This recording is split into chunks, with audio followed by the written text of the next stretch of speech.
네, 첫 코너 이항영의 뉴욕에서 올 글로벌 증시 상황부터 체크하도록 하겠습니다. MTN 이항영 전문위원 오셨습니다. 위원님 어서 오십시오. 네, 안녕하세요.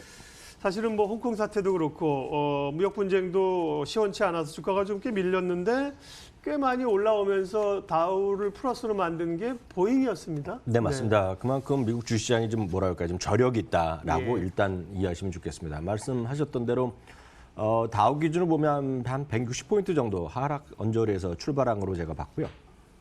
S&P 500, 나스닥도 0.5, 0.6 그 정도 오전에 출발 상황이었거든요. 그렇지만 그 거의 다 회복하면서 S&P 500과 나스닥도 뭐 거의 보합 수준에 끝냈고요. 다우도 마찬가지로 보합 수준으로 끝났지만 어찌됐건 조금이라도 플러스가 난 건 사실이 되겠습니다. 러셀 2000도 조금 약간 쉬는 그런 모습을 보여주었고요. 금값도 오늘 좀 재미없는 그런 모습을 보여줬습니다. 섹터별로 보면 부동산과 산업재, 기술주 정도만 반등했는데요. 산업재는 말씀하셨던 여러 가지 요인들에도 불구하고 다우지수를 끌어갔던 힘이 하나 있습니다. 그게 바로 보잉인데요. 보잉이 주가 올라간 거. 기술주는 역시 오늘도 애플이 끌고 갔다라고 일단 이해하시면 되겠습니다. 전체적인 시장을 억누른 것은 계속 얘기가 나왔고 뉴스 계속 보셨겠지만 걷잡을 수 없을 정도로 뭔가 좀 이상하게 진행되고 있는 걱정스럽게 진행되는 홍콩 사태에 대한 우려감이 어저께 우리 시장을 포함한 아시아 시장 전반적으로 좀 불안한 모습이었고요. 유럽도 마찬가지였고요. 미국도 일단 출발 상황은 그랬습니다. 무역 협상에 대한 우려감이 여전히 경계를 받고 있는데요. 일단은 말씀드렸다시피 우리 시각으로 보면 오늘 밤중에 트럼프 대통령이 뉴욕 경제 클럽에서 연설을 하는데 뭐라고 얘기할지 일단 관심거리가 되겠고요. 그 다음 날이죠. 내일 밤은 일단은 또 제롬 파월 의장이 의회 연설이 있기 때문에 일단 이 두 분의 얘기가 어떻게 시장 흘러갈지 영향 나름 긍정적으로 나오리라고 기대는 하고 있으나 뚜껑 열려봐야 되겠고요. 또 하나가 역시 보잉 주가에 대한 흐름이 되겠습니다. 보잉 같은 경우에는 금년 12월에 737 맥스가 인도될 수 있다는 얘기를 회사에서 했고요. 내년 1월에 서비스가 재개가 기대된다고 얘기하면서 주가가 오늘 한 5% 정도 올라갔는데 제가 왜 오늘 보잉부터 말씀드리냐면 보잉의 주가 오늘 한 4.56% 정도 올라갔거든요. 그럼 많은 분들이 궁금하실 것이 도대체 보잉의 힘이 어느 정도 되길래 다우지수를 플러스로 만들었냐는 것인데요. 예. 딱 이렇게 이해하시면 되겠습니다. 다우가요. 오늘 그 결국으로 보면 10포인트가 상승했거든요. 네. 포인트로는 10포인트 올라갔는데 다우지수랑 S&P 500과 지금 지수를 산정한 방법이 약간 다릅니다. S&P 500은 우리나라 코스피랑 같은 거라고 보셔야 되기 때문에 비슷한 개념입니다. 그래서 시가총액이 중심이 되는데 다우는 30개의 종목에 쉽게 해서 산술 평균이라고 보셔도 크게 차이는 없습니다. 물론 그 안에 약간의 계산 들어가지만 산술 평균인데 보잉이 제일 주가가 지금 비싼 주식이거든요. 지금 아무리 올해 440에서 지금 떨어졌다 하더라도 350달러이기 때문에 제일 비쌉니다.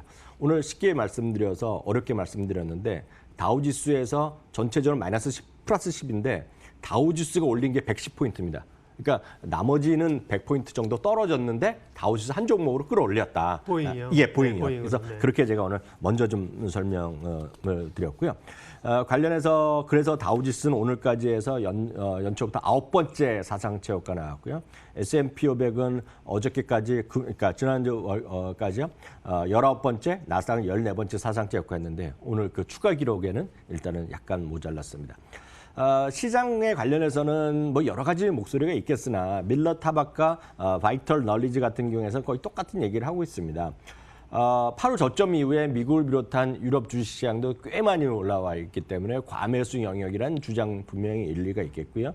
또 일부에서는 1단계의 그 페이즈 1이죠. 미국과 중국의 1단계 합의의 모든 것은 이미 시장에 충분히 반영돼 있다.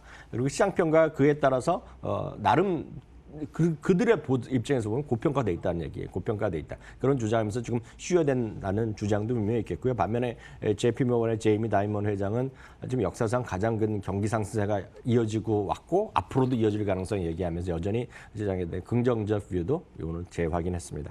네. 알리바바는 뭐 광군제에서 뭐 하루 파는데 제가 보는 기사로는 뭐 다 다른 플랫폼까지 해서 44조 원? 네, 44조, 44조 6천억 원. 뭐 계산도 잘 안 나옵니다. 뭐 알리바바 지금 미국 상장돼 있잖아요. 주가는 어떻습니까? 예, 맞습니다. 알리바바 뭐 이게 숫자가 너무 커지면 그러니까요, 네. 이게 현실성이 없는 숫자가 되기 네. 때문에 저희가 말하면서 이게 정말 맞는 숫자인지 헷갈릴 정도일 수밖에 없습니다. 그렇지만 사실관계 팩트에 좀 기초해서 말씀드리면 싱글데이가 하루로 봅니다. 하루라면 당연히 중국은 시간을 하나로 쓰지 않습니까? 땅덩어리가 아무리 크더라도 하나로 쓰는데 그렇죠. 거기 기준으로 그 시간으로 중국 시간 24시간을 보면 24시간 동안 달러 기준으로 보면 380억 달러가 나왔고요. 그러니까 쉽게 해서 전년 대비 25% 늘어났고요. 네.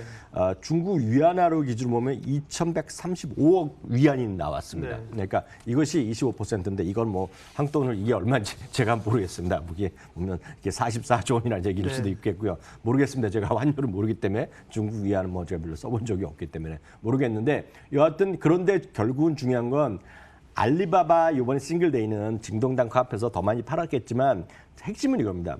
UBS도 마찬가지, 다른 것도 마찬가지지만 한마디로 중국 소비의 저력을 보여준 건 분명히 사실이 되겠고요. 목표 주가는 지금 제가 참고적으로 말씀드리면 미국에 상장되는 웬만한 큰 주식 중에서 목표 주가의 계리율이 가장 큰 것 중에 하나가 알리바바입니다. 그래서 UBS도 오늘 235달러의 목표 주가를 재확인했는데요.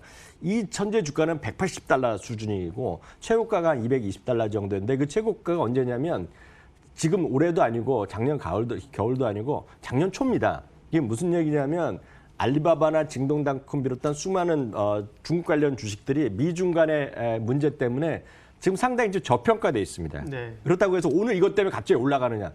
올라가기 쉽지 않습니다. 왜냐하면 미중 간의 이런 이슈 때문에 그리고 언제라도 내일이라도 또 공격당할 수 있거든요. 트럼프 대통령 입장에서 보면. 기억하시겠지만 지금 다 좋아졌지만 트럼프 대통령 입에서 직접 나온 거가 한 달 반 정도 됐는데요. 중국 기업에 미국에 상장된 거 디리스팅, 그러니까 상장 폐지까지 얘기했지 않았었습니까? 그러니까 그런 불안 요인이 여전히 있기 때문에 시장은 그 모든 것들을 반영해서 지금 시장은 주가에서는 아직 재미가 없고 앞으로도 일정 기간은 재미가 없을 것 같다 이렇게 말씀드립니다. 네, 알리바바는 이니셜이 바바군요. 바바 이니셜 네, 영문을 쓰는데요. 네네. 예. 국내 기업들도 어쨌든 이 광군제에서 꽤 상위 랭크됐다는 반가운 소식이 들어와 있고요.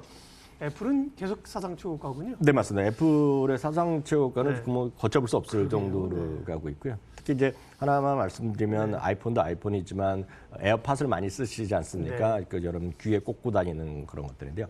그 시장이 웨어러블이랑 그 아이폰 워치 합이 지금 50%가 매출이 늘어났고 이번에도 워낙 기대가 크고 그런 것들 때문에 보셔야 되겠고요. 그 밖에 윈리조트 같은 경우에는 대표적인 카지노 회사인데 마카오의 11월 실적이 한 5% 정도 줄어들 수 있다. 최근에 1년의 사태 뭐 말씀 안 드려도 아실 것 같습니다. 그러면서 좀 오늘 주가 좀 내린 것이 특징되겠고요. 이번 주에 남은 실적 시즌에 가장 중요한 것가 월마트와 엔비디아라고 말씀드렸는데요. 엔비디아는 한 목표 주가 올린 곳에 한 2건 정도 있었지만 주가 자체는 오늘 횡보로 마감됐습니다. 글로벌 증시 비추어서 국내 증시 좀 연관지을 기업은 어디 있을까요? 아마 올해 뭐 S&P 500은 아니지만 나스닥 100까지 포함해서 주요 주식 중에서 가장 소위 롤러코스터를 탄 주식은 바로 테슬라입니다. 예. 테슬라가 올해 엄청나게 빠졌다가 엄청나게 빠진 정도가 뭐 장난이 아니죠. 330달러 정도 하던 것이 이게 200달러 초반, 200달러만 깨질 것이었으니까 거의 뭐 40~50%가 떨어졌다가 그걸 다 회복하면서 지금 연중 최고치에 지금 바짝 다가섰거든요. 예. 그것은 이제 계속 딜리버리, 그러니까 출하가 예상만큼 지금 가고 있고 내년에 중국에서 많이 생산돼서 팔릴 수 있다. 뭐 이런 기대감인데요. 뭐 여러 가지 의견이 있겠지만 제프리 증권에서는 테슬라의 능력을 다른 건 몰라도 생산력이라든가 어떤 혁신성, 기술력은 인정이 된다는 얘기 나오면서 300에서 무려 400달러로 33%나 목표주를 올려놨습니다. 여전히 뭐 관심 있는 분들 계실 것 같아요. 대한민국에서는 이럴 때마다 말씀드리지만 전 자잘한 뭐 그 배터리 장비주, 뭐 테스트주, 뭐 원자재주 이런 건 제가 먹었을 때 큰 관심이 없고요. 결국 이럴 때는 결국 늘 말씀드리지만 삼성 SDI와 LG화학을 장기적으로 한국에서 본다 그러면 그 정도밖에 없다 이렇게 말씀드립니다. 네, 뉴욕앤 서울 오늘도 이양영 전문위원 함께했습니다. 위원님 잘 들었습니다.